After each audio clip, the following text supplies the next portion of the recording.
Whatever disagreements we may have, we stand united in our commitment to uphold democracy, to protect all our people from harm. Tom Parker Bowles had already reached for the thick envelope when King Charles III uttered the 6 words that changed the entire room. "That is not addressed to you." Tom's hands stopped dead in midair. Camilla looked at Charles in utter shock. Prince William looked down at the mahogany table with an icy stare. But Prince Edward did not move. He already knew exactly whose name was written inside. The ultimate royal betrayal had just begun. The crossed-out paragraph of power.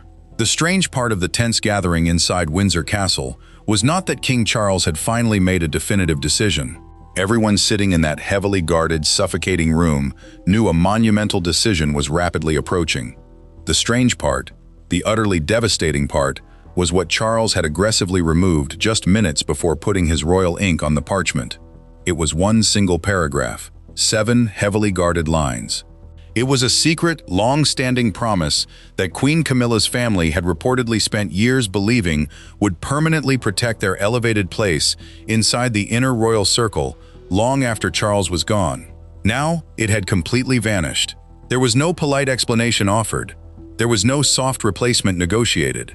There was just a thick, aggressive black line drawn violently through the future they thought had already been unconditionally secured.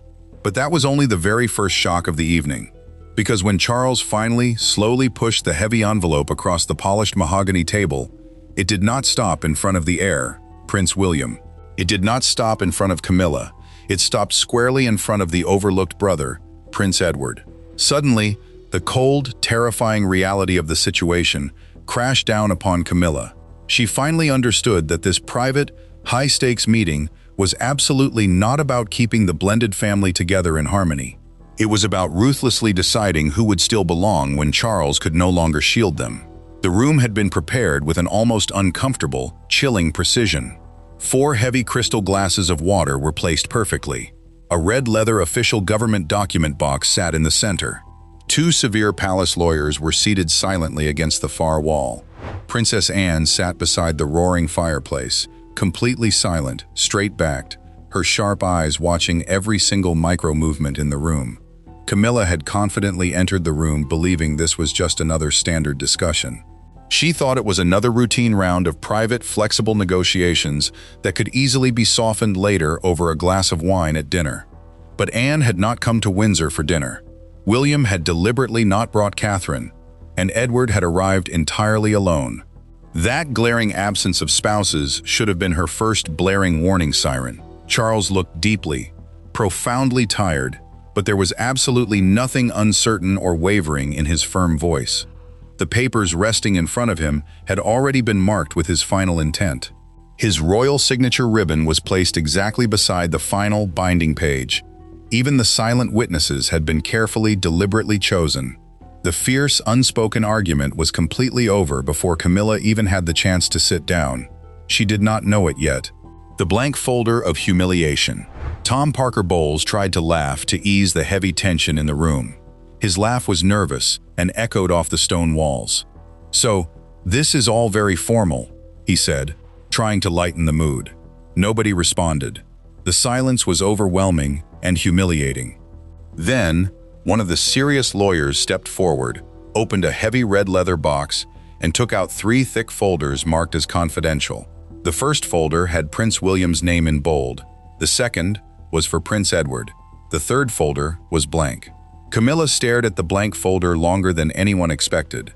In the royal court, a blank cover didn't mean the contents were unimportant. It meant someone's name had been removed at the last moment. But whose name was missing? Charles started with William. This made sense to everyone. William was the direct heir, the future king, and would control the monarchy's wealth. However, Charles didn't give him the main document. Instead, he handed William a single thin page. This page confirmed that the final arrangement would not interfere with the line of succession or any royal property that would pass to the next reigning monarch. That was it. William read it once, his face unreadable. He folded it and placed it beside his glass. He didn't look surprised or ask questions. This meant he had seen the document before. Camilla noticed this, and so did a suddenly pale Tom. Edward remained completely still and silent. Charles then reached for the blank folder. For a moment, Camilla felt her shoulders relax. Maybe the folder was hers. Perhaps the missing name was a minor change the lawyers made. But Charles didn't hand it to her. Instead, he opened it himself, his hands shaking slightly. Inside was not a legal contract. It was a handwritten note from the late Queen Elizabeth II.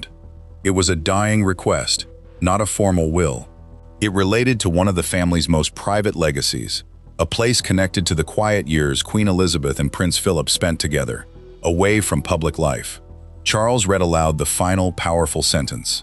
Keep it with the child who asks for the least, but remembers the most. Camilla's confident expression turned to fear. Tom looked worriedly at William, who was already looking at Edward. The hidden royal inheritance. Wait, Edward? That brother who people often forget? The quiet one who has spent years staying in the background while others get attention? The brother whose stable marriage has held up while the rest of the royal family faced scandals? Yes, that Edward. Charles closed his mother's handwritten note. Then, he shared what the family had been secretly fighting over for months. It wasn't a new crown or a grand title. It was control. Control over a private royal home, its large grounds, and Prince Philip's sensitive personal documents. This included several valuable family items that had never been added to the royal collection, and a well-funded trust set up to protect them. Edward could never sell the property, transfer it, or pass it on as inheritance to his children. But while Edward was alive, no one could take it away from him without Prince William's written approval. Camilla leaned forward. Her supportive wife facade slipped. "And where does that leave us?" she asked. That was the mistake. She didn't say me, she said us. Charles stared at her for several long seconds before answering in a flat voice. "With what is already yours." That one harsh sentence hit harder than any shouting. Camilla had her own property, family, and financial arrangements, but she clearly expected something more from this meeting. Something royal that would last after Charles was gone. Something that wouldn't be taken from her family when William became king. Tom, feeling the pressure, finally asked the question everyone else avoided. "Wasn't there supposed to be continued family access?" he asked, his voice trembling. Charles paused. Princess Anne spoke. "There was a proposal," she said, her voice cold. "Proposal, not promise." That one word changed everything. Tom looked anxiously at Charles. Charles lowered his eyes to the table, unable to meet Tom's gaze. This was the moment Camilla understood the painful truth. Her family hadn't made these grand expectations up. Charles had allowed it to grow. He may have even encouraged it, but he never finished the legal paperwork. For years, vague reassurances had been shared in private chats. Promises of holiday access and a place for Camilla's children and grandchildren during family events. There was nothing clear enough for lawyers to enforce, but nothing strong enough to stop her family from believing they were permanently welcomed. Then, William found the secret draft. William asked his father a tough question. "What happens when you are no longer here?" The trustee trap uncovered. A simple question from the heir disrupted the entire carefully arranged deal. William realized that after Charles's departure, the ongoing access for Camilla's family would no longer be a personal favor from a loving husband. It would be a heavy legal obligation for the next king. William was not willing to accept that duty. Charles could ask him for kindness, but he could not force him into pretending to care. Someone in Camilla's camp tried to slip in a dangerous clause. Hidden in an earlier draft of the agreement was a clause allowing chosen members of Camilla's family to have permanent access for private events, as long as a new family trustee approved it. This seemed innocent until it became clear who was suggested to take on that role. Tom Parker Bowles. Charles crossed out that paragraph violently with thick black ink. Tom wouldn't own the royal property, but he would control it. He could decide who could enter, when it could be used for events, and how private family documents were handled. William immediately saw the risk. However, Princess Anne recognized something even worse. Prince Philip's sensitive personal papers could fall under the supervision of someone who was not his biological child or part of the royal bloodline meant to protect his legacy. At that moment, Anne stopped treating the issue lightly and brought in the palace lawyers. Camilla shot a furious look at Anne. "So this was you," Camilla hissed, visibly upset. Anne's response was cold and emotionless. "No, this is your husband finally reading what he's about to sign." Charles flinched, not because Anne was wrong, but because she had spoken a harsh truth in front of everyone. The embarrassment in the room was palpable. Here was a king, surrounded by his divided family, realizing that a flawed agreement meant to keep peace could start a huge conflict right after his death. But the most humiliating discovery was not just the sneaky trustee clause. There was another paper, one nobody in Camilla's camp expected. Edward's folder included a certified copy of a private letter Prince Philip wrote years ago. It wasn't a legal command. Philip described Edward as reliable, unshowy, patient, the child most likely to preserve something precious without trying to turn it into power. That beautiful description changed the mood in the room. Charles wasn't rewarding Edward for demanding more power. He was honoring him for never asking for anything at all. For decades, Edward had quietly let grand titles, estates, military roles, and public attention pass him by. Andrew took the headlines, Anne made a name for duty, and Charles became king. Edward just stayed in the background. Now, when the family needed someone to handle responsibility without seeking power, all eyes turned to the quiet brother. This was the twist Camilla's ambitious family didn't see coming. They expected strong resistance from William and Anne, but thought Edward would be harmless. Yet, harmless people can become very dangerous when everyone trusts them completely. The king's final declaration. During a tough meeting, Charles quietly asked the palace lawyers to leave. They gathered their papers, closed the red box, and quickly left the hallway. However, Princess Anne stayed seated. Prince William also remained, clenching his jaw tight. Tom disagreed strongly. "If this is a private family matter, why are they still here?" he asked, raising his voice in anger. Charles looked tired. He glanced at his stepson and said, "Because they are my family." The silence that followed was heavy and painful. Tom's expression changed to anger. Camilla stared at Charles in shock, as if he had just slapped her. Charles realized too late how his words sounded. He meant that Camilla's children were his family because of their marriage, but it came across differently. He had spent years trying to show that the divide between royal birth and marriage didn't matter. Now, at a crucial moment in his reign, it mattered greatly. Next, they signed a heavy document, but it was Prince Edward, not an angry Camilla, who almost stopped the process. He pushed the folder back across the table. "I don't want this if it tears the family apart," Edward said quietly. Camilla looked shocked. Tom seemed relieved, thinking they might have a second chance. Anne closed her eyes in frustration. William leaned forward aggressively. But Charles suddenly got angry, quietly but deeply. "You think refusing this duty will stop that?" Charles asked, his voice shaking with restrained rage. Edward did not respond. Charles stood up and put his hands on the table. "This fractured family needs someone to take on this duty before it turns into a disaster." Edward glanced at the late Queen's handwritten note again. It read, "Keep it with the child who asks for the least, but remembers the most." He realized how serious this moment was. It was not just Charles choosing a favorite sibling. It was a king showing who he trusted to protect the royal legacy from the chaos to come. Edward opened the folder again and picked up the pen. However, Camilla was not finished arguing. She urgently requested a delay in signing the arrangement. Could they postpone it for 6 months? A year? Just long enough for the blended family to think about the emotional impact of such a strong decision? Princess Anne almost laughed, not because it was funny, but because everyone at the table understood what a delay meant in palace politics. A delay would mean more behind-the-scenes discussions, increased media pressure, and the chance for power issues to come back in unclear legal terms. Charles understood this too. He reached for the royal signature ribbon. In a surprising move, Camilla put her bare hand over the final page to stop him. The king looked down at her trembling fingers. The room fell silent. "You're making it seem like my family was trying to take something that wasn't ours," Camilla said, her voice shaking. Charles replied quietly, "Then why are you trying so hard to stop me from giving it to Edward?" There was no answer. This moment marked the end of their long argument. Camilla could not say her family wanted nothing, even as they fiercely tried to keep their claim to royal power. Tom stepped back from the table, feeling defeated. William did not look proud at all. Instead, he looked deeply sad. It was as if he was watching his aging father face a mistake that William had warned him about years ago.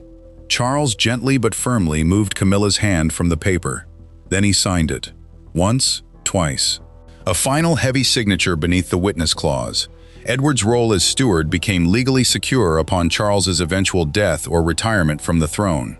William would naturally inherit the ultimate authority as king, but Edward would keep the private residence and sensitive archives for his lifetime.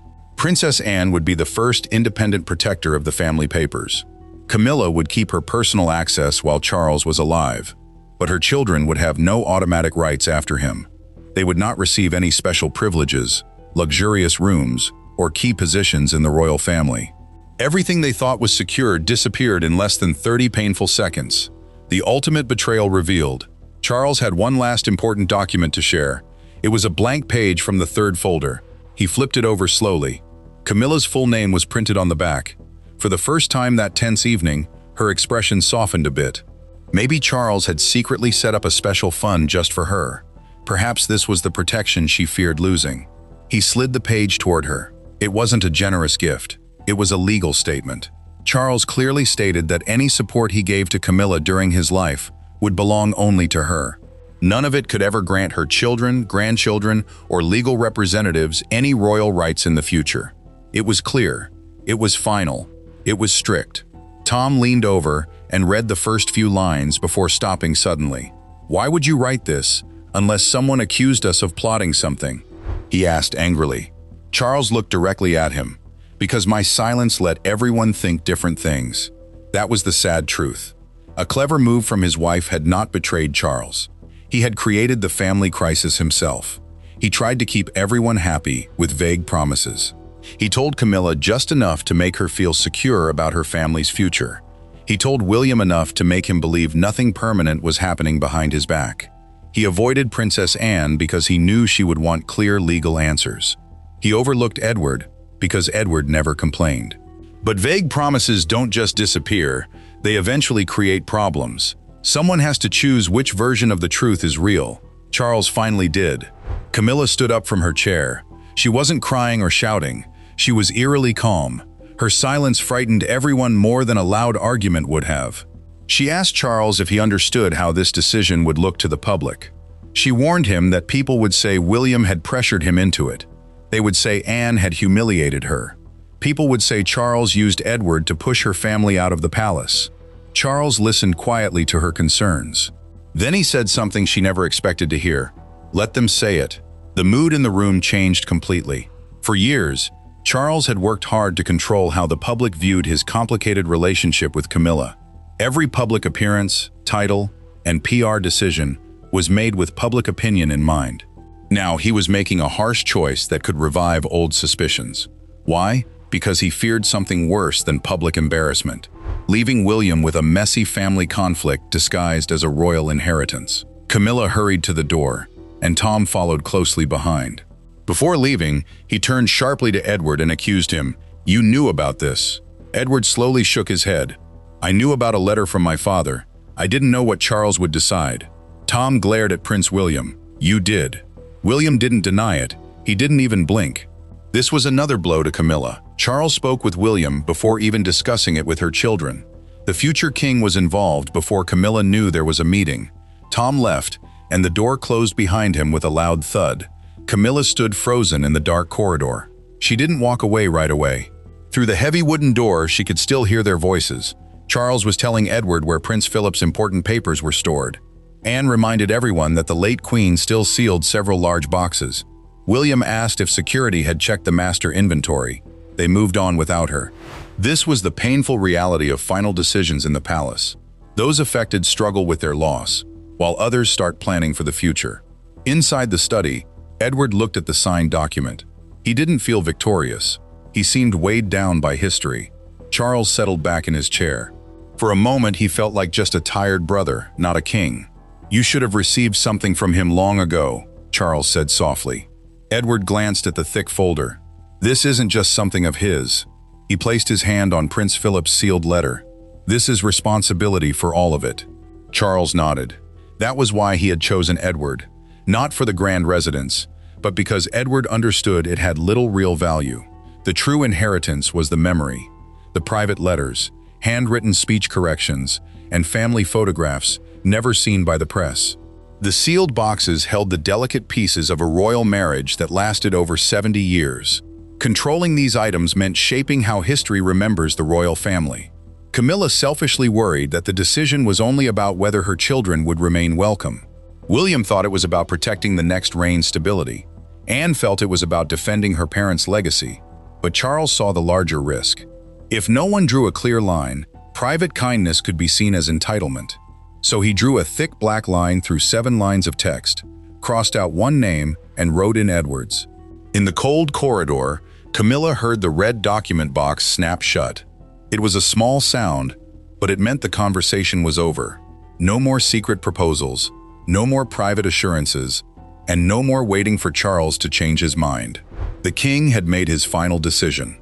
Edward walked out first, holding the heavy folder against his chest. William followed with the late queen's handwritten note. Anne carried Prince Philip's sealed master inventory. Charles came out last, looking drained.